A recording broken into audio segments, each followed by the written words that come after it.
Good morning. Myself Mary Jansi, working as an assistant professor at the Department of Computer Science Engineering at SRM TRP Engineering College. Today we are going to see about how to construct epsilon NFA equivalence for the given DFA. So DFA is a deterministic finite automata in which every state on reading a single input it transmits to only one state. But on NFA, on reading any input, it having more than one transmission. For epsilon NFA, we having epsilon as one of the input. So the first step is we're going to consider the epsilon closure for the each and every state we having in the automata. So the epsilon closure is constructed by, so if we take the state 1, we're going to construct the epsilon closure for considering the epsilon transmission.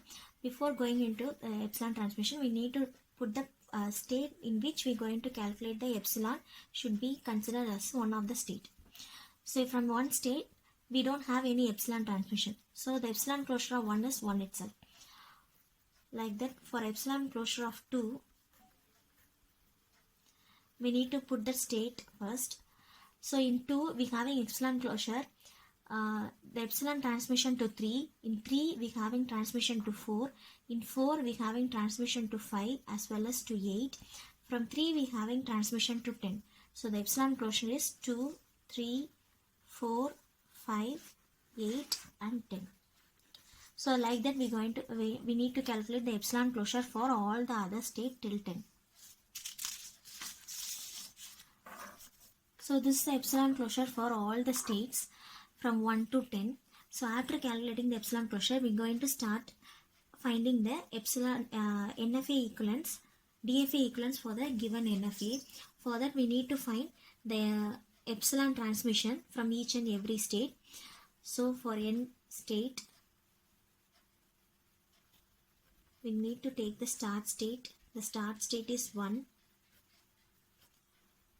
So the epsilon closure of 1 is again 1. So it is considered as a new state A. So from A, we need to find the transmission for the input letter and digit.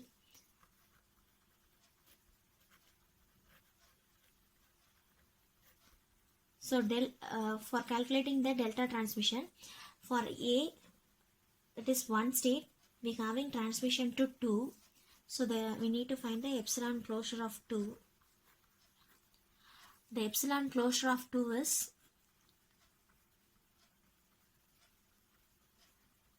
so it is different from A, so it is considered as a B state. So like that, we need to find the digit transmission from the state A.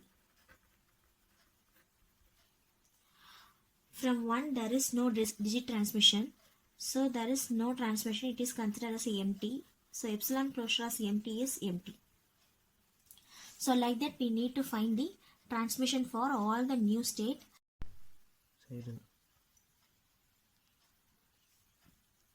Like that, we're going to find the transient function for all the input symbol until we get any new state.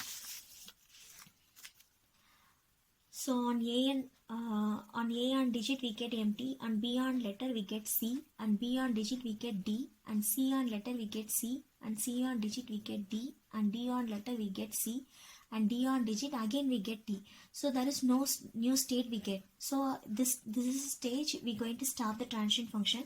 Now we're going to start finding the transient table for the transient states we get. So starting from the initial state, we're going to map all the transitions. So from 1 we get an A state, and 1 on digit we don't get any transition, so it is empty. On B on letter we get C, and B on digit we get a new state D, and C on letter we get C, and on C on digit we get D, and again on D on C letters we get C, and D on digit we get D. So this is the thing we need to find for transient table. Now we're going to mark the start and accepting state. So the start state in epsilon NFA is considered as a start state in DFA. So 1 is a start state, so it is marked as a start. On marking the accepting states, we need to find the epsilon closure of the acceptance states we having in epsilon NFA.